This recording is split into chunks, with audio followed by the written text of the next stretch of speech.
Friends, maths के सैन्य MIC group में एक बार और आपका स्वागत है। और उत्तर प्रदेश पुलिस परीक्षा 2024 से संबंधित सामान्य हिंदी का हम लोग आज अध्ययन करेंगे। सामान्य हिंदी में हम 40 प्रश्नों का संग्रह लेकर के आए हैं जो आपके परीक्षा के दृष्टिकोण से काफी महत्वपूर्ण है। मेरा एक टैग लाइन है, पढ़िए वही जो नौकरी दिलाए। पढ़िए वही जो नौकरी दिलाए। पढ़ने की सारी उम्र बची हुई है, आज वही पढ़िए जो आपको नौकरी दिलाए। शांति के समय बहाया गया पसीना युद्ध के समय खून की बचत करती है। तो आइए सबसे पहले हम प्रश्न नंबर 1 की तरफ चलते हैं।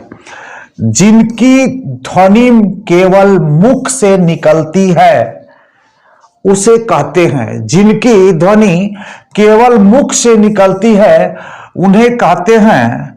तो ऑप्शन डी सही है। यह है निर्नुनासिक स्वर। निर्नुनासिक स्वर कहते हैं जिनकी ध्वनि केवल मुख से निकलती है। तो ऑप्शन आपका डी सही है। नेक्स्ट, अयोगवाहक कहा जाता है। अयोगवाहक कहा जाता है तो अनुस्वार एवं विसर्ग को अयोगवाहक कहा जाता है। अनुस्वार एवं विसर्ग को अयोगवाहक कहा जाता है। जो योग न होने पर भी साथ रहे उन्हें अयोगवाहक कहते हैं। जैसे अंग, अह, ये जो दो शब्द है वो अयोगवाहक शब्द है। कभी कभी पूछ देता है कि अयोगवाहक शब्दों की संख्या कितनी है, तो आप जान लीजिए कि 2 है। अयोगवाहक शब्द कौन से हैं? तो ये आपके हैं अयोगवाहक। तो आइए हम प्रश्न नंबर 3 की तरफ चलते हैं। मूल दीर्घ स्वर या मूल दीर्घ स्वर या सजातीय संधि स्वर की संख्या है। मूल दीर्घ स्वर या सजाती संधि स्वर की संख्या है। तो इसकी संख्या केवल 3 है, इसलिए ऑप्शन ए सही है। और इसमें कौन 3 है? देखिए, अ धन अ को जोड़ दिया जाता है तो व एक संख्या हो गया। ई धन ई को जोड़ दिया जाता है तो ई, ये दूसरी संख्या। उ धन उ को जोड़ दिया जाता है तो ये क्या हो जाती है? तीसरी संख्या। इसलिए मूल दीर्घ स्वर या सजाती संधि स्वर की संख्या कितनी होती है? तो ये 3 होती है। और यही 3 आपका यहाँ पे हमने व्याख्या कर दिया जिससे आपको सरलता से समझ में आ सके। सभी महाप्राण वर्णों का समूह है, यानी सभी महाप्राण वर्णों वाला समूह है। देखिए, अल्प प्राण होता है, महाप्राण होता है, घोष होता है, अघोष होता है। तो हम यहाँ पे महाप्राण की बात करते हैं। तो इसमें जो सही उत्तर आपका है ये है ख, छ और ठ। तो ये ऑप्शन ए सही है। हमने उसकी व्याख्या भी कर दी है। प्रत्येक वर्ग का दूसरा, देखिए, प्रत्येक वर्ग का दूसरा और चौथा वर्ण महाप्राण व्यंजन कहलाता है। जैसे मान लीजिए हमने लिख दिया क, यहां पे लिख दिया ख, यहां पे लिख दिया घ, और यहां पे लिख दिया हम अंग। तो यहां पे हमने बताया कि दूसरा और चौथा, तो यहां पे देख सकते हैं दूसरा ये है और चौथा ये है। दूसरा ये है और चौथा ए है। तो क वर्ग के अंतर्गत ये दूसरा आपका ख हो गया। अब यहां पे च अगर हम बात करें, च, छ, ज, झ, इया, इसकी हम जब बात करते हैं तो यहां पे देखिए दूसरा कौन सा आता है? तो ये दूसरा आता है।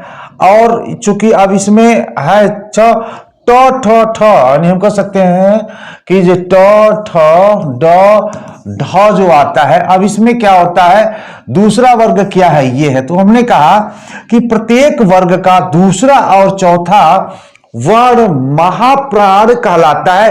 ये कॉन्सेप्ट आपको हमने इसलिए बताया कि ये तो मान लीजिए इस तरह से दिया है, कहीं इधर उधर घुमा के भी न दे दे। आप सोच सकते हैं कि इसमें भी तो है, लेकिन समूह की बात मैं किया हूं। समूह की बात, यानी समूह में जो कौन सा है? महाप्राण समूह है। और इसके बाद यानी दूसरा और चौथा के बाद ये जो तीनों है, चारों है, श श श ह यानी बड़ा स और पेटफरुआ स, छोटा स और ह की जो ये चार है, ये भी महाप्राण शब्द ही कहे जाते हैं। तो इस तरह से हमने देखा कि आपको समझ में आ गया होगा कि महाप्राण वर्णों वाला समूह क्या होता है। अब इसके बाद मैं देखूं अल्प महाप्राण की भी बात होगी। इनमें से अल्प प्राण वर्ण समूह है, अल्प प्राण वर्ण समूह है। तो यहां पे देख सकते हैं ऑप्शन आपका ए सही है, क ग और अंग ये है अल्प महाप्राण। आइए इसका हम नोट व्याख्या कर दिए हैं। प्रथम, तृतीय और पंचम वर्ण तथा य र ल व ये क्या है, य र ल व ये अल्प प्राण है। ये कौन से हैं, अल्प प्राण है। अंतः अस्थ वर्ण 19 है और अनुसार वर्ण है, स्वर 11 है। अगर कुल ध्वनियों की बात करें तो क्या है, यह 33 है। तो आपने देखा इनमें से जो अल्प प्राण वर्ग समूह है, क ग अंग, प्रथम, तृतीय और पंचम। जैसे मान लीजिए क हम हो गया ख, यहां हो गया ग, यहां हो और यहां हो गया अंग।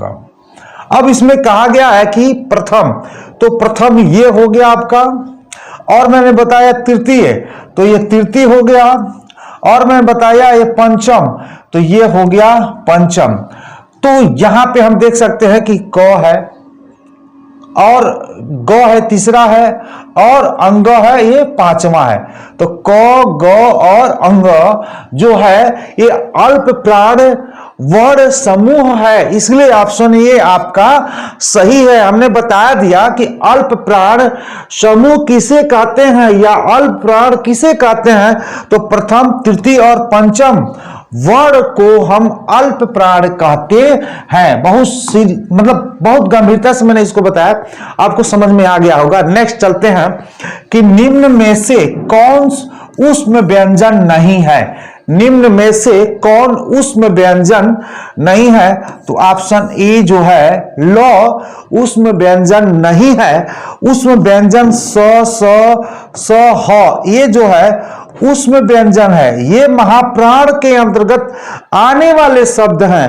तो इसलिए हम कह सकते हैं ये तो सब मिल रहा है ना आपका, ये सब यहां से मिल रहा है, इसलिए हम कह सकते हैं जो लो है वो ऊष्म व्यंजन नहीं है। ऊष्म व्यंजन से ये है, ऊष्म व्यंजन इसको कहते हैं। तो इसलिए ध्यान में रखें कि अगर इस तरह से भी प्रश्न ये आते हैं तो आप इसका समाधान कर सके। ये बहुत बार एग्जाम में पूछा, जितने भी हमने आपको प्रश्नों का संग्रह आपको मैं बनाया हूं, ये कहीं न कहीं किसी न किसी एग्जाम में पूछे गए हैं। 6 वर्ण किसके योग से बना है, 6 वर्ण ये किसके योग से बना है। तो ऑप्शन ए सही है, क और स मैंने पेट फरुआ वाला स, ये दोनों के योग से ये 6 बना हुआ है। ये समझ लीजिए ए बना हुआ है। इस तरह से प्रश्न पूछ रहा है। जो अयोग वाहक कहा जाता है, अयोग वाहक कहा जाता है, तो सही उत्तर आपका है डी, अल्प प्राण को अयोग वाहक कहा जाता है। यहाँ पे अधन नहीं, अ और अह, अंग और अह अयोग वाहक अगर पूछता है अयोग वाहक वर्णों की संख्या कितनी है तो 2 है। तो अयोग वाहक इसमें से कहा जाता है, तो अल्प प्राण को हम अयोग वाहक कहते हैं।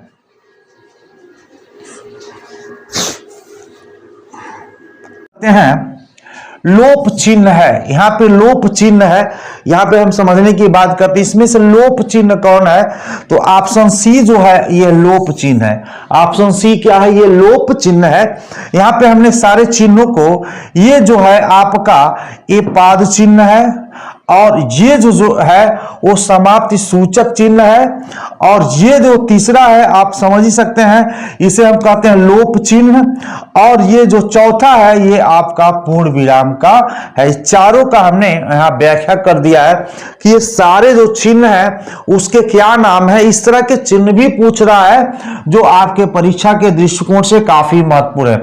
अंडे के छिलके, लहरों के राजहंस, आषाढ़ का एक दिन, आधे अधूरे नाटक के लेखक हैं। यानी इतने सारे जो नाटक आप देख रहे हैं किसी एक ही विद्वान के द्वारा लिखा गया है, इसलिए हम सोचे कि काफी जो नाटक एक ही जगह क्यों न कर दिया, ताकि एक साथ आपके पास 4-5 प्रश्न तैयार हो जाएंगे। तो ऑप्शन ए सही है। मोहन राकेश जी ने इन सभी जो नाटक के लेखक हैं, मोहन राकेश जी, इसलिए ऑप्शन ए आपका। यहां पे देखते हैं 11वें नंबर पे हम चलते हैं। आचरण की सभ्यता, मजदूरी और प्रेम, सच्ची वीरता, अमेरिका की मस्त योगी, कन्यादान और पवित्रता निबंध के लेखक हैं। नहीं, इतने सारे निबंध के लेखक एक ही हैं जो आपके लिए काफी महत्वपूर्ण है। तो ऑप्शन डी सही है आपके। सरदार पूर्ण सिंह जो हैं ये सारे निबंध के लेखक हैं। सरदार पूर्ण सिंह ये सारे निबंध के लेखक हैं। हिंदी वैज्ञानिक कोश, हिंदी कोविद, रत्नमाला, हिंदी भाषा और साहित्य, हिंदी साहित्य निर्माता, रचना के लेखक हैं। तो ऑप्शन ए सही है। श्याम सुंदर दास जी ये सारी रचनाओं के लेखक हैं। इतनी सारी रचनाओं को देने का आशय ये था कि एक ही साथ आप काफी प्रश्न तैयार कर सकते हैं। नेक्स्ट चलते हैं। सरस्वती पत्रिका का प्रकाशन आरंभ कब हुआ? सरस्वती पत्रिका का प्रकाशन आरंभ कब हुआ? तो ऑप्शन बी सही है। 1900 में सरस्वती पत्रिका का प्रकाशन हुआ था। इंडियन प्रेस की स्थापना कब हुई? तो इंडियन प्रेस की जो स्थापना है 1984 में हुई, इसलिए ऑप्शन ए आपका सही है। नेक्स्ट 1930 हंस पत्रिका का संपादन बनारस से किया जाता है। इसके संस्थापक थे प्रेमचंद। इसके संस्थापक थे प्रेमचंद। हंस पत्रिका 1930 बनारस से यह मतलब छपती है। तुलसीदास किसकी कविता है? तुलसीदास किसकी कविता है? देखिए ऑप्शन ए सही है। सूर्यकांत त्रिपाठी निराला जी की कविता है तुलसीदास। तुलसीदास एक खुद कवि थे, तो तुलसीदास जो है वो लिखे कौन? सूर्यकांत त्रिपाठी निराला जी का वो कविता था। विशाल भारत पत्र के प्रथम संपादक थे। विशाल भारत पत्र के प्रथम संपादक थे, तो ऑप्शन सी सही है। पंडित बनारसी दास चतुर्वेदी, पंडित बनारसी दास चतुर्वेदी। चंद्रमा तथा ब्राह्मण के लिए एक शब्द है तो द्विज है। चंद्रमा तथा ब्राह्मण के लिए एक शब्द है तो द्विज है। ऑप्शन सी सही है। नेक्स्ट चलते हैं। पीने की इच्छा को कहते हैं, पीने की इच्छा को कहते हैं। बड़ा कंफ्यूजन भरा ये प्रश्न है जो आपको काफी कंफ्यूज कर देगा, तो इसको बोलते हैं पिपासा। ऑप्शन बी सही है। पीने की इच्छा को कहते हैं पिपासा। नेक्स्ट चलते हैं हम। जो शीघ्र प्रसन्न हो जाए उसे कहते हैं, जो शीघ्र प्रसन्न हो जाए उसे कहते हैं। ऑप्शन बी सही है। आशुतोष, आशुतोष जो शीघ्र प्रसन्न हो जाए उसे कहते हैं आशुतोष। पूर्व और उत्तर के बीच दिशा को क्या कहते हैं? तो ईशान कोण बोलते हैं, जो हमारे पूजा पाठ के लिए काफी मतलब महत्वपूर्ण होता है। ईशान कोण में अपने देवी देवताओं को रखते हैं, तो इसलिए पूर्व और उत्तर के बीच दिशा को क्या कहते हैं? ईशान कहते हैं। जिसके पास घर न हो उसे क्या कहते हैं? जिसके पास घर न हो उसे क्या कहते हैं? तो अनिकेत कहते हैं, इसलिए ऑप्शन ए सही है। अनिकेत उन्हें कहते हैं जिनके पास उनके पास घर न हो। राजा का पर्यायवाची नहीं है। देखिएगा, राजा का पर्यायवाची यहां नहीं है, नहीं शब्द की यहां पे बात की गई है, तो जो है राघव ये राजा की पर्यायवाची नहीं है, इसलिए ऑप्शन सी सही है, ये सभी राजा की पर्यायवाची है, तो राघव राजा की पर्यायवाची नहीं है, इसलिए ऑप्शन सी आपका सही है। नेक्स्ट चलते हैं, हाथी का पर्यायवाची नहीं है, हाथी का पर्यायवाची नहीं है, तो चमरी जो है ये हाथी का पर्यायवाची नहीं है। दंती, वितुंड और कुंभी ये हाथी के पर्यायवाची हैं, चमरी हाथी के पर्यायवाची नहीं है। ऋतुजा का सही विलोम है, ऋतुज का सही विलोम है, तो ऑप्शन बी सही है, जो वक्रता है वो ऋतुजा का वो सही विलोम है। नेक्स्ट चलते हैं, इनमें से शुद्ध वर्तनी है, इनमें से शुद्ध वर्तनी है, देखिए अक्सादन, आच्छादन, अक्सादन, आच्छादन, तो ऑप्शन बी जो है आपका सही है, शुद्ध वर्तनी आच्छादन है। नेक्स्ट, इनमें से शुद्ध वर्तनी है, यहां पे यश लाभ या यशो लाभ, यश लाभ या कोई नहीं, तो यशो लाभ जो होता है यह शुद्ध वर्तनी है, इसलिए ऑप्शन बी सही है आपका। नेक्स्ट, निम्नलिखित शब्दों में से शुद्ध शब्द को पहचानिए, शुद्ध शब्द को, आजीविका, आशीर्वाद, अध्ययन, ऊनी, तो यहां पे देख सकते हैं कि आपका ऑप्शन ए सही है। आशीर्वाद के लिए यहां पे नहीं मात्रा होनी चाहिए, यहां पे होना चाहिए। अध्ययन के लिए एक या और होता तो यह अध्ययन होता, और ऊनी में ये आपका ये मात्रा होती, इसलिए ये तीनों क्या है आपका गलत है, और ऑप्शन ए आपका सही है, शुद्ध वर्तनी है। नेक्स्ट चलते हैं, उसे कवित्री की कविताएं बहुत पसंद है, यानी जो कवित्री शब्द है उसमें शुद्ध कवित्री कौन सा है, इसका कहने का आशय ये था। तो यहां पे जो कवित्री लिखा जाता है इस तरह से लिखा जाता है, ये सारे क्या है, ये रॉन्ग है, ये गलत है, ऑप्शन ए आपका सही है। नेक्स्ट चलते हैं कि सावधान का सही संधि विच्छेद है, सावधान का सही संधि विच्छेद है, तो सावधान अवधान को हम सावधान कहते हैं, सावधान अवधान को हम सावधान कहते हैं, यही सही आपका विच्छेद है, ऑप्शन आपका बी सही है। नयन का शुद्ध संधि विच्छेद कीजिए, नयन का शुद्ध संधि विच्छेद कीजिए, तो नेधन अन्न जो होता है नयन होता है, नेधन अन्न होता है जो नयन होता है, ये बहुत ही इंपॉर्टेंट है, जान लीजिए, इसलिए इससे जरूर आप एक बार अपने अंतरात्मा से इसको देख लीजिएगा। पेड़ से पत्ते गिरते हैं, कौन से कारक है, तो ये अपादान कारक है, से जो अलग करता है वो अपादान कारक कहलाता है, इसलिए पेड़ से पत्ते गिरते हैं कौन से कारक है, ये अप्रदान कारक है। कारक के भेद हैं, तो कारक के कितने भेद हैं, 8 हैं, 8 का नाम यहां पे लिख दिए हैं, कर्ता, कर्म, कारण, संप्रदान, अपादान, संबंध, अधिकरण और संबोधन, ये सभी 8 कारक हैं जो 8 का हमने यहाँ पे जिक्र कर दिया।